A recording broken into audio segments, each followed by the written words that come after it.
Beautiful gardens are one of Britain's most glorious sights. But if your green space is more mess than majestic, making it over can be a daunting prospect, especially if you're short on time and money. Well, the instant gardener is here. Ta-da! Danny Clarke is an expert at transforming gardens. These are really bringing a smile to my face. Each time, our gardening guru will be showing you how to create gorgeous garden makeovers. Doesn't that look great? Each transformation will be packed with brilliant ideas to help you get to grips with your own outdoor space. Just continually deadhead and you will keep getting that plant to flower. He'll be turning garden junk... Oh, look at that! ...into garden jewels. It's going to be used as a planter and I think this is going to look absolutely terrific. And showing you how to spend a small budget wisely. That's why Danny makes me bring a list. OK. Be it on shrubs or salvage.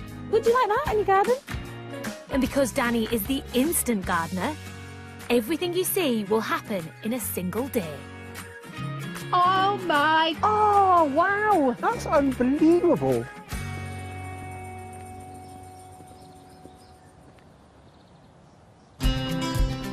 Today we're in the cathedral city of York. Dominated by the spectacular 13th century York Minster, this walled city welcomes 7 million visitors every year. It's also home to some fabulously fertile soil, sitting as it does in the Vale of York, where two rivers meet, the Ouse and the Foss.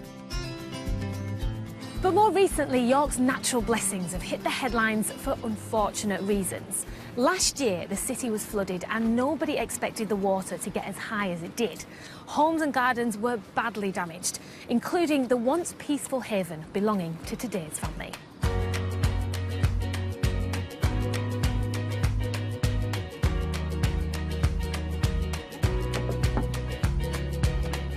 Hello, Rich. Yes. Good to meet you. You too. Hi, George. Nice to meet you. Let's have a look at this garden. Come on in. Thank you. George and Rich have lived here right beside the River Foss for 8 years, during which time they've worked hard to create a lovely family home and garden for their kids Benny and Lawrence to enjoy. But just as all that work was coming to fruition, disaster struck. Shortly after Christmas, York was hit by some of the worst flooding in the city's history. Some 600 homes were affected, and George and Rich's family home was consumed by the rising river, completely submerging their garden and most of their ground floor. 6 months later, the family are still in temporary accommodation, and their house is still being repaired. As for their once flourishing garden, well, it's a washed-out mess, and they've no idea when or how they'll be able to restore some life to this sad space. Luckily, I know just the man to help in a crisis, and a few days earlier, Danny paid the site a visit. I know that this road has been devastated by the flood and I want to see what I'm up against, so I'm coming along to have a look. Well, you know, as you come out, you really kind of stop here. There's a bit of a hill here. We've got some decking over there with some steps leading down to the lawn, and we've got another lump of concrete here which is raised. This was a flooded garden. The water was at least up to here. Now, if plants are submerged in water for too long, the roots will get damaged, they will rot. But fortunately, the water wasn't here for too long. It did recede quite quickly. So really, it was just the delicate plants that got washed away. The stronger plants have survived. There's a bamboo over there. That seems absolutely fine. And I can see some geraniums over here. They've survived the flood. But the lawn looks like it's definitely seen better days. It looks like it really did take a pounding. I would say that this hedge is dominating this garden. I think it's too high, and it could do with a good trim. The owners of this plot, you know, I can see they're disheartened with it because they once had a nice garden that they were proud of. So hopefully I can do something with this plot and give them some direction. Some green shoots of hope already, that's what I like to hear. A few days later, Danny is back with a rescue plan in mind, but not before we meet this battered garden's owners. Hello, Mr. Helen. Clarke. How are you? I'm good. Good. This is Rich. Hello, Rich. This is George. Hello, George. Hiya, Good nice to meet you. Now, stepping over the threshold, it is clear to see you were flooded earlier this year. What happened? The whole garden was completely submerged. If you see the fence over there, the water was as high as that fence. So the whole thing was completely submerged. They told us not to come out here for like about a month afterwards because it was just like a bog. It was a shock, wasn't it? Yeah, it was really. Yeah, wasn't we it? kind of went numb because we just never faced that sort of thing before. What did the garden look like before the flood? We just got to a point, hadn't we? Nice. It was really nice. Yeah. We just got to a point where we only had a small amount of work to do on it this summer. It's taken us 8 years to get to that point because we started working on it from the minute we moved into the house. Your boys are 6 and 4. Yes. How important is this outside space? Oh, it's vital, yeah. They live out here. They have their tea out here. They play out here from the minute they get home from school to the minute they go to bed. And we spend a lot of time out here as a family, don't we, as well? They got the Wendy house over here, which they love, and the hill, which is just brilliant. I mean, Do you roll down the hill? we go rolling, we got sledging down there. We've got sledging down it in Yeah. winter, don't we? Yeah. What, until you hit the fence? Yeah, that's what the fence is there for, to stop you going into Stop the you river. going into the river. Yeah. Is there anything you'd like to keep in the garden? I take it you want to keep this slope. We'd really like to keep the slope, Yeah, lovely slope. yeah, because they play on it all the time. Okay. And we'd just finished putting that little patio area in down there. My dad Right. had helped us put that in, so we would prefer to keep that. You'd like to keep. So what do you do on a patio area? We did have some furniture on it, Right. but it floated away. So I don't know where it is. It's floating about in the North Sea somewhere, yeah. So really, it's got to be a garden for both of you, for you Yeah. and the kids. Yes, Yeah. definitely, yeah. Okay. More the kids. More the kids. More the kids. Rich has volunteered to help you out today. Yeah. George and I are going to get out of your hair, go in search of some inspiration, get you some plants. What would you like us to get? It's in the book. Right. He likes to keep me on a tight leash. Wildflower seeds. Right. We can get that. Yeah. Have a lovely day, chaps. And you. Will. You might stay dry for once. Okay. Lead the way, George. Bye. So while George and I head off on our travels, Danny's got a plan to raise this garden out of the doldrums. My plan here is to make this garden flood-proof, but we also want to make it child-proof. We want to make it tough and sturdy. So the first thing I'm going to do, in the corner over there, I'm going to put a raised bed. Now, the reason I'm doing that is because we want to keep the plants' feet dry. We don't want them to be wet, just in case there's another flood. And the other thing we need to do is to do something with this lawn. So I'm just going to do a section of it. So I'm going to replace this bit here, but keep the bank and pretty it up, put some wildflower seeds in there. So we've got to have lots of nice, exciting colour in that area. I think it's going to look great. And they can roll down it all they like, and they're not going to do any damage.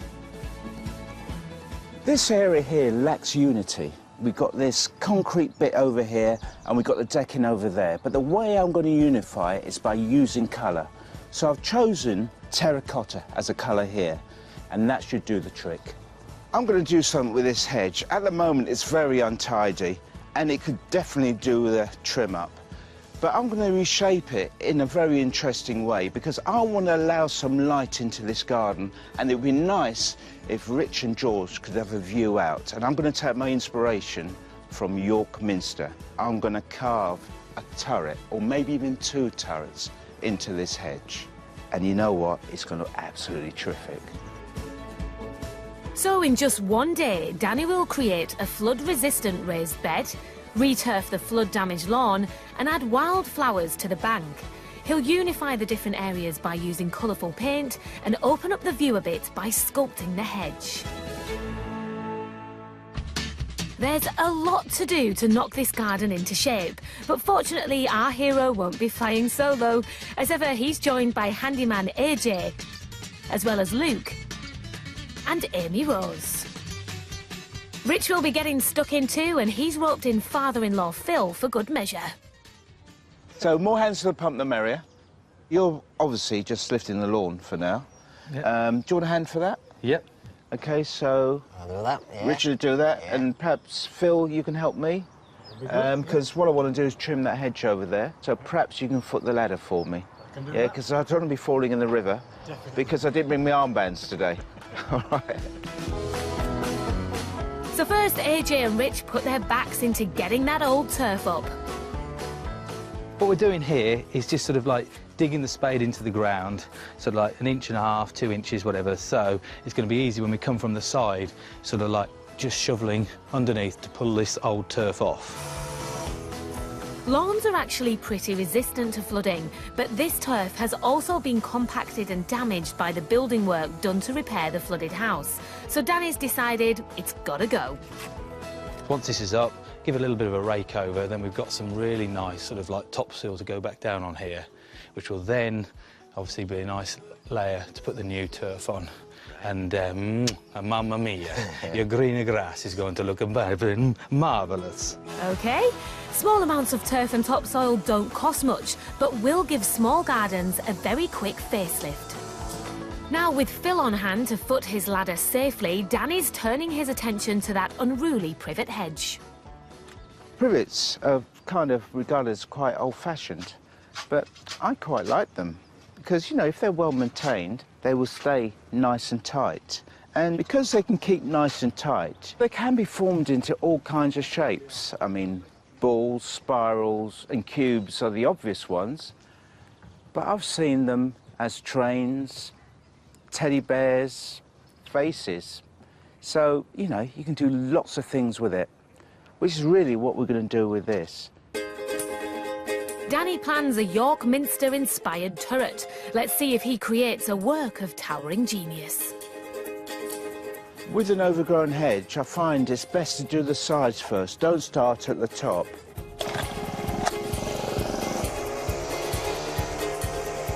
If you do the sides first, you can get a better sense of perspective. You can see where you're going with it. Electric hedge trimmers like this should be used with great care. If you're not used to them, a pair of hand shears is a safer alternative, but a little slower. Sides trimmed, it's up the ladder to start levelling off the top. And use these secateurs to make a start, because I want to see where I'm going with it. And I also want to give myself a little bit of room, a little bit of swing room. Reshaping and reviving an existing hedge costs nothing, but will bring an immediate sense of clarity and tidiness to your boundaries. It can also increase the light levels in your garden. The beauty about privet is that you can cut into the old wood. It will regrow and it will thicken up. So this is what happens when you get light and air into the plant. If this was starved of light and air, you won't get this regrowth. It will just stay like a solid stem. If we get loss of this, then this is going to thicken up quite nicely. Tell you what, Phil, there's a lovely view of the river through here. Come on, Danny, stop admiring the view and fire up that hedge trimmer. Probably at this point that I need to step back and really assess it, just to see where I'm going to go. Yes, I'm quite happy with my line, so I'll keep on going. Good luck, Danny. We're starting to see the wood for the trees. Meanwhile, George and I are off to visit another riverside garden that suffered during the floods. York Museum Gardens. George, here we are in the museum gardens. I know you come here a lot with your children. Yes, we do, yes. They love it. I bet they do. I bet they go wild in here. We do, we just come and we just let them run and off they go. Because it's very big, it's very grand. Yeah. But there are actually a lot of things that your garden has in common with this place. Let's have a look around. The museum gardens sit amongst the medieval ruins of St Mary's Abbey, right in the middle of the city and flanked by the River Ouse. With parts of it prone to flooding and subject to heavy footfall, this garden, like George's, needs to be tough. But there's plenty of proof here that a hardy garden can also be full of life and colour. I feel like this is the perfect time of year to come to these gardens because look at this. Yeah. Everything's springing into life, nice bursts of colour. Yeah, it's beautiful. What do you make of this section of the garden? I love this because this is my style of planting, just like fill something really full and throw a load of stuff in and hope it comes off. I'm sure there was a lot of technical planting going on here, but it does, to me, this looks lovely because it's so full and there's so much colour and there's a lot of different things going on as well. It looks effortless, but it's clearly taken effort. Yes. Which makes it relax and it gives you kind of a nice atmosphere, doesn't it? Yes, it does. I like that it's Benny-proof. You said your son is quite aggressive with the garden. Hopefully these plants will be protected. Right, let's have a wander around. While we go off for an in-depth explore of this gorgeous garden, back at George's, half the old lawn is in the skip, but the team still has a long way to go before this garden is flood-proof. Meanwhile, AJ's putting together a rather ingenious time-saving solution for the raised bed. What we've got here is a raised bed kit. So it's in bite-sized pieces. I mean, this just comes like any other flat pack kit, you know, with instructions, pieces, a few screws to put together, done and dusted. We're using it here today because we're having to walk through the house, which means we can just walk through slowly with all the bits without scratching any of the new walls or the house decorations or anything like that. It's easy to handle. A flat pack is a good solution where space is limited or your carpentry skills are non-existent, but it will be more pricey and you could build one fairly easily and more cheaply using sleepers. The first thing you need to do is make sure you've got a level playing field and get the foundation perfect, and the rest will just build nice and easily.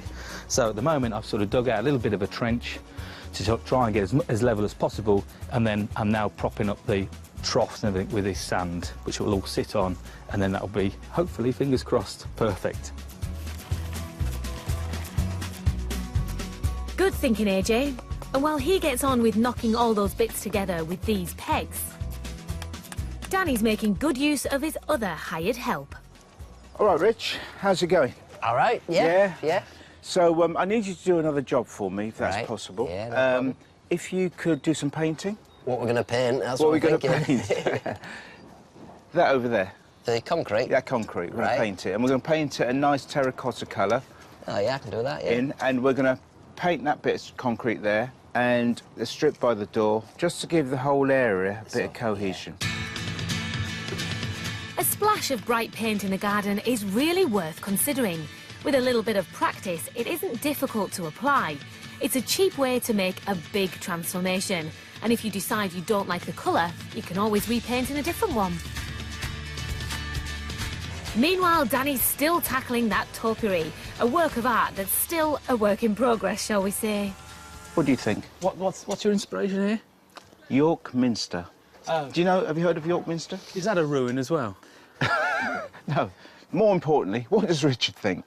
I like it, yeah. You when like we first moved in, our first idea was to cut Castlements out of the hedge, so it's not a million miles off that, is it? Fairly similar. And I thought it was my idea originally. Evidently not. Chin up, Danny. I'd say full marks for mind reading. And it means the turret cutting can commence. There's a lovely river down there. At the moment, no one can see it, no one can enjoy it, so let's see how it goes.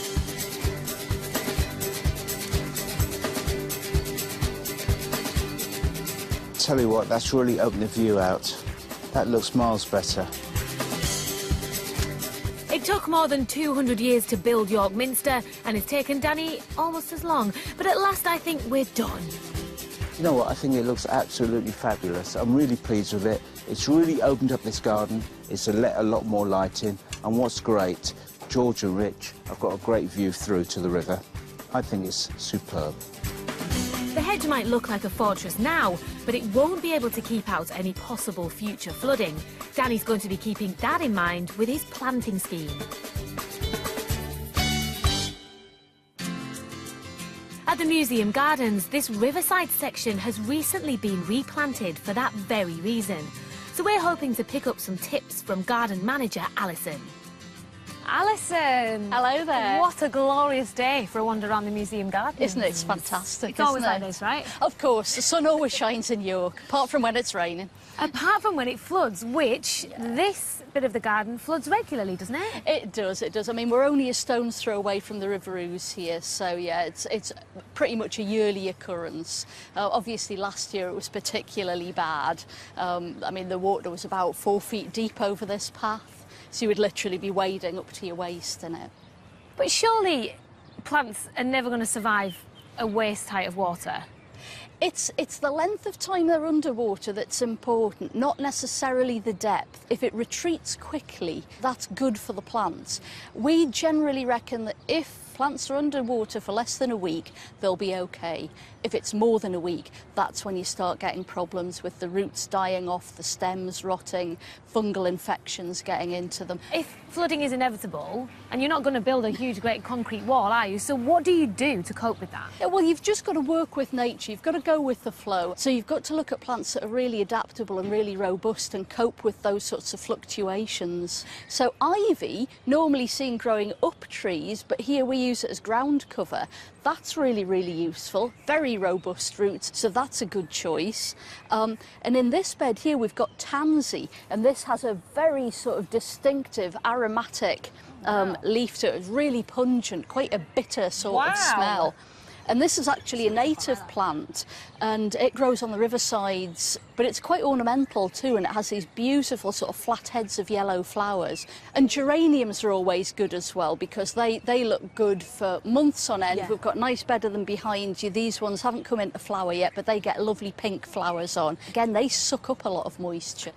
So there's plenty of things that you can plant in your garden? Definitely, yes. OK, well, we're going to have a little bit more of an explore because there's so much to see here, Alison. You're doing a fantastic job. Thank you for your time. You're welcome. See you, Alison.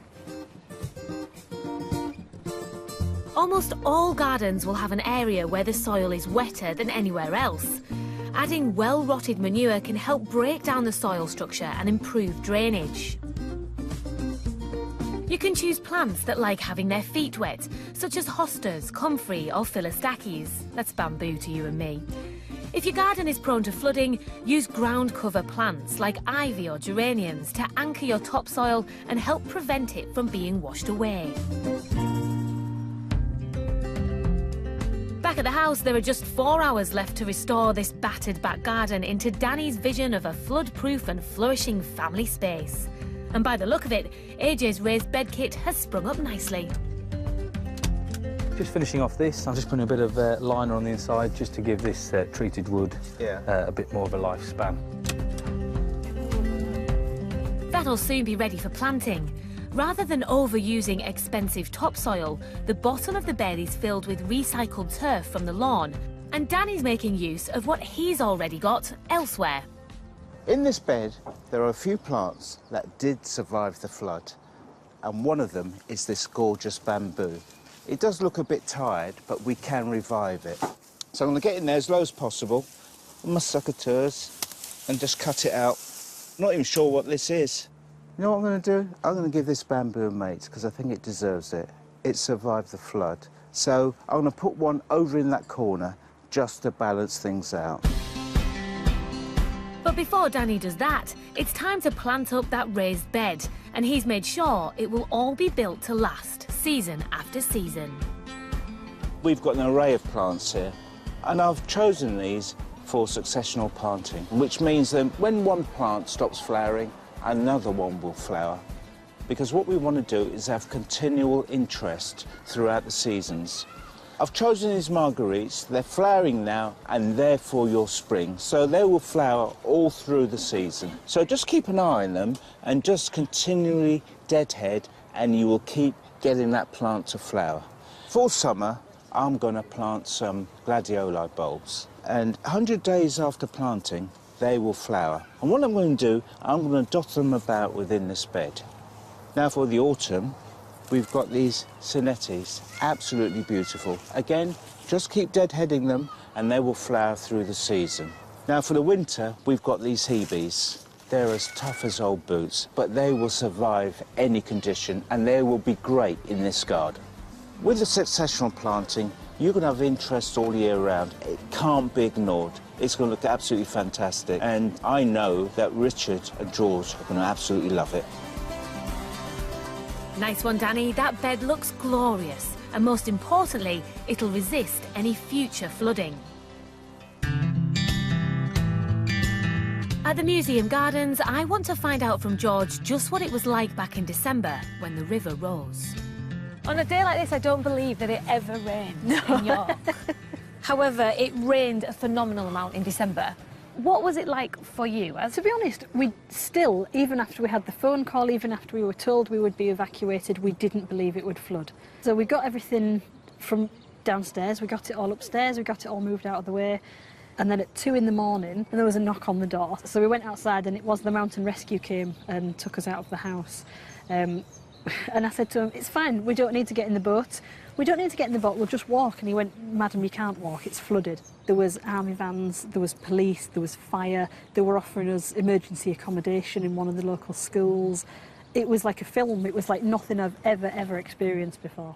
What was it like going back to the house once the water disappeared? It was just a shock.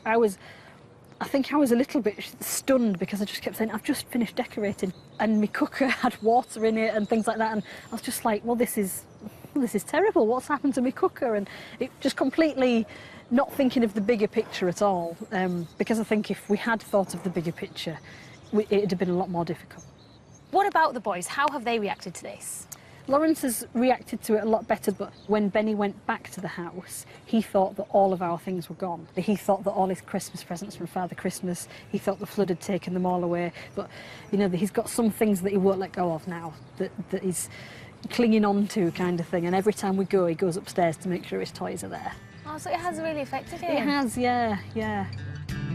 The family is still holed up in temporary accommodation while their house repairs are completed.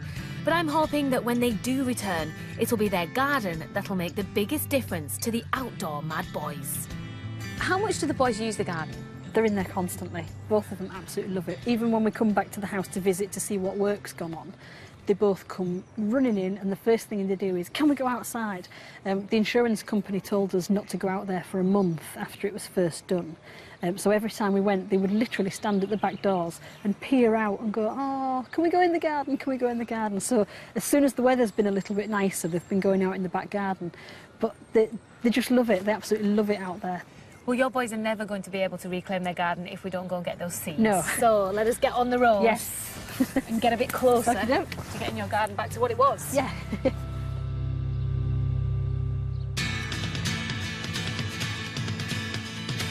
Danny and the team have made a lot of progress, but with only 3 hours left, they better get some of his flood-resistant plants in the ground.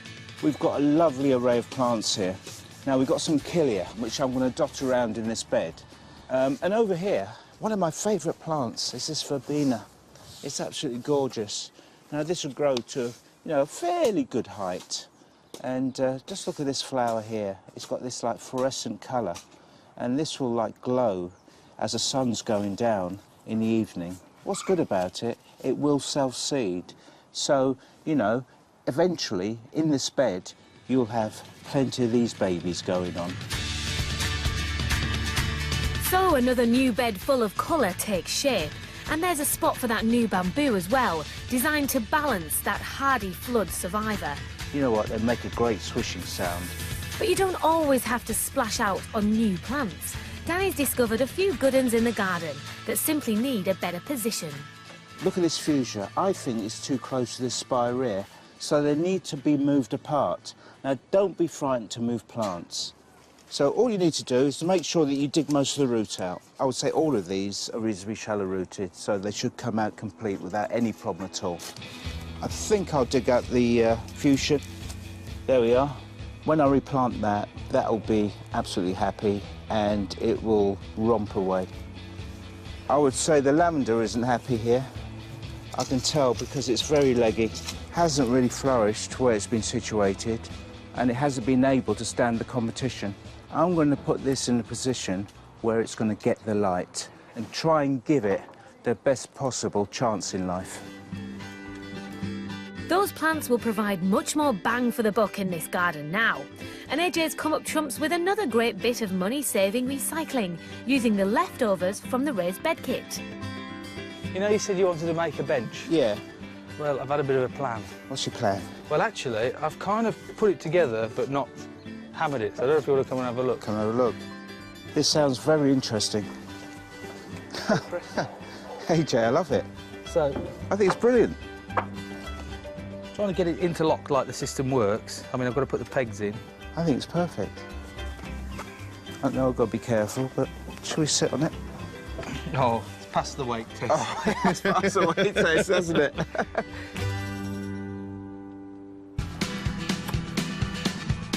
It's going to fit. It's soon put together and there's a perfect spot for it on that newly painted patio. I'm going to avoid stepping on it because I don't think it's quite dry. But of course there's no time to sit and admire the view. What's the time, Danny? We've really got to get moving now because time's running out. The sun's beginning to go down and I know that Helen's going to be here soon.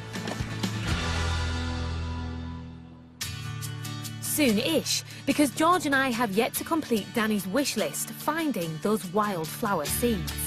We are heading to Arkendale to pick up some seeds for the wildflowers. Right. What, if any, is your experience of wildflowers? I do not have any experience of wildflowers. Well, today is an exciting new day for you. And I found an unusual place to sow some interest. Not a garden centre or a specialist nursery, but a trading estate. I am really excited about this place. Okay. Very special. These guys know what they're doing. Danny wanted wildflowers. He's going to get wildflowers. Right. He's going to get some of the best in the country. Head this way. This specialist company supplies wildflower seeds, and sales manager Stuart is our guide. Stuart, let me interrupt. Hi.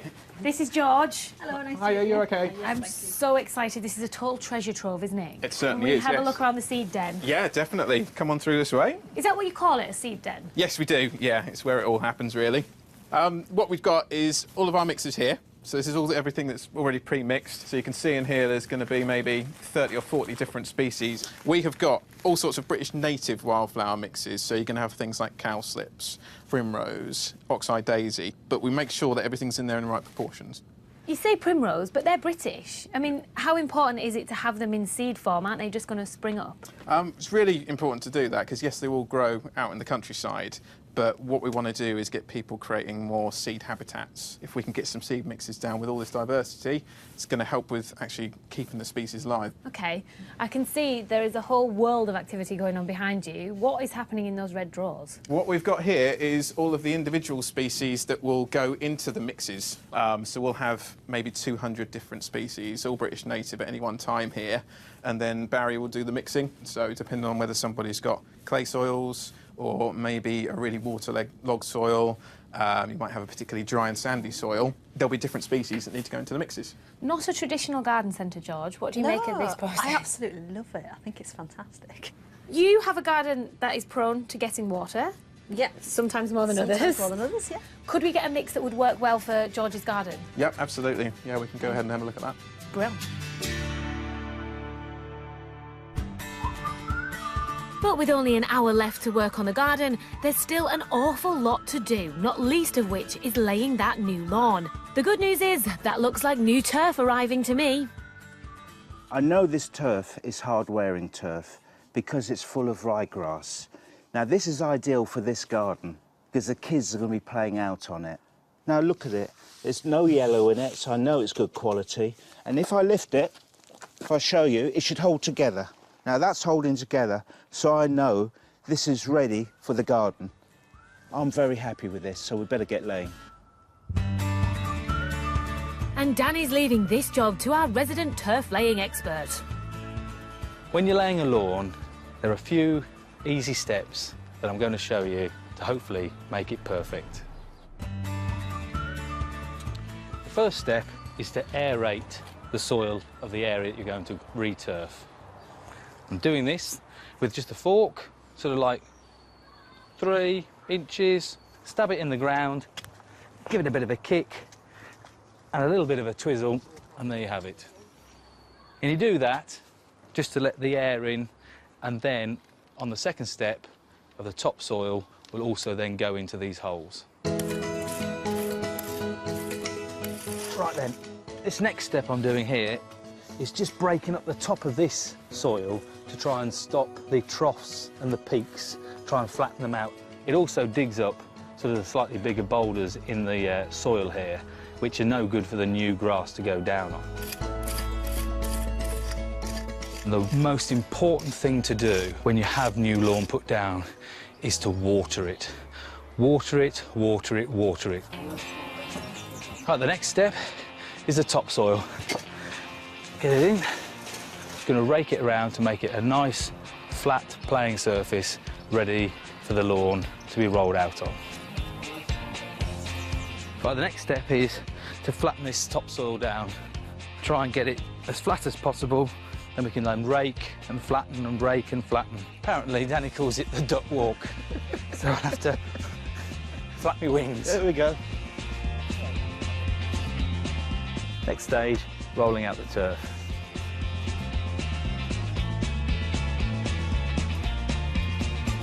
When you've got two pieces, just knit them together. I find lift them both up onto their edges, like this, and then push down. So while AJ rolls out the rest of the lawn, everyone else is trying to avoid damaging it, and Danny's treading carefully with his next choice of plant too. I've got some foxgloves here. I absolutely love them. And you know what? The bees love them. And the flower is like a landing pad. You often see bees going in and out of them. But before putting it in this particular family garden, Danny wants Rich to be aware of one of the foxglove's less pleasant qualities that you should be aware of if planting in a garden used by small children. I kind of feel duty-bound to tell you that there is a very, very minute risk of poisoning by ingesting a part of this plant. Now, it's entirely up to you whether I put it in the ground or not. Can't imagine it's going to be. They're old enough now to know better. Unless it's a baked bean plant or potato waffles, then I don't think they're going to be chomping on it. OK. So with Rich's blessing, it's a yes for the foxgloves. I'm sure the kids are likely to be much more interested in their favourite slope, and Danny's planning to spruce that up for them too, and for Mum and Dad. Now, I'm not going to returf this area because I want to do something a bit different, something a bit interesting. And what can be more exciting than wildflowers? So we're going to have a little miniature wildflower meadow here. And they come in various forms. One way to do it is by using this. There's wildflowers in this turf. All you've got to do is roll it out and job done. This is the quickest way to achieve a wildflower meadow. And then the next way to do it is by you getting them in plug plants. All plug plants are young plants that come in these small containers. And I've got some cowslips here. And all you've got to do is just dig a little hole in the lawn and just stick that in, and away it will go. But the cheapest way is to use seeds. And I believe Helen's coming back with some. Well, Danny, don't worry. George and I are setting to work in the seed den. Production manager Barry is the mixologist in residence here, and he's going to help us put together our very own wildflower medley. Barry and the team have hundreds of wildflower varieties here. We're following a recipe for a classic British collection. So what we're going to do today is do a simple recipe with 500 grams of wildflower for you to take today. So we start off with ladies' bed straw. Oh, here we go. Ladies' bed straw. So we pull that one out there. I'm being tentative because I suspect that bag of seeds is worth quite a lot of money. Yes. Hence no sneezing. Oh, yeah. Right. So if you want to put 70 grams. There we go, perfect. Right, next one, I'll get the next one.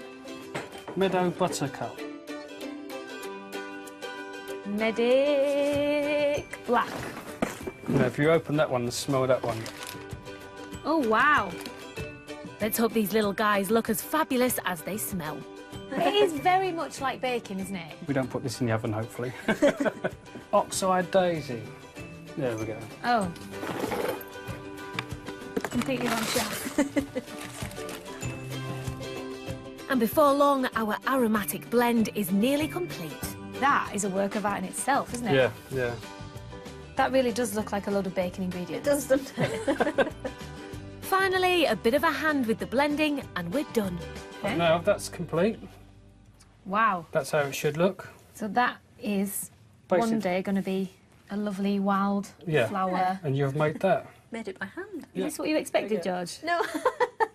It's great fun. I've absolutely loved it.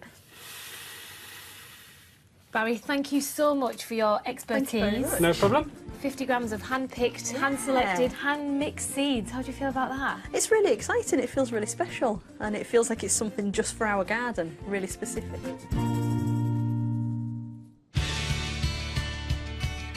hoping the rest of Georgie's garden is starting to look a bit special now. While she goes off to pick up the boys, I'm back to see for myself. Well, blow me down. You like it? I am so impressed. Beautiful, isn't it? Normally I come in here and tell them off and say, what have you been doing? This is an incredible transformation. You've done so much. Yes, got a raised bed. You painted that? Yeah, you can't Oh! walk. Ah, stop! Can't walk on the lawn. Just laid it. Wow. Danny, this looks brilliant. I've brought a contribution. I got some seeds. Brilliant. We went to an amazing place today. Yeah. The Seed Den. We've got a mix of rare, native, British wildflowers. Right, okay. I think these are going to look beautiful. They're going to look lovely, yeah.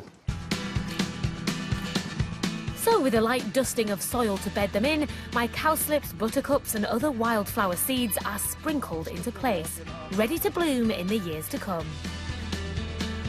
All that remains is somewhere to admire this new view from. The blue against the terracotta looks brilliant. It looks great, doesn't it? I'll just test it out for You test it out. You stay there and I'll get the rest of the stuff. This is brilliant. Do you like it? Good job. In fact, it's quite a good viewing platform, isn't Yeah. it? Yes, the day is done, and what a tall order it's been. Before, this garden was in a sorry state. The family's hard work had been ruined by the floods, and what hadn't been washed away was damaged and struggling to thrive. But after an intensive day of TLC, the team have created a rejuvenated and vibrant family garden, ready to grow with its residents and withstand the elements in years to come. That damaged lawn has been replaced with fresh turf so the kids can reclaim this space once more, while native wildflowers add colour and interest to the bank. Danny's shaped the unruly hedge into a turreted showpiece, which also restores lost views through to the river and beyond. The new raised bed provides a safe haven from any future floods for a colourful range of seasonal plants. And some transplanted old favourites line the garden boundary. New seating on the freshened up patio areas provide a place to sit and take it all in. All done in just one day and on a budget. I'm impressed, Danny. But what will the family make of it? Okay, I have a young man here who is like a coiled spring, Danny.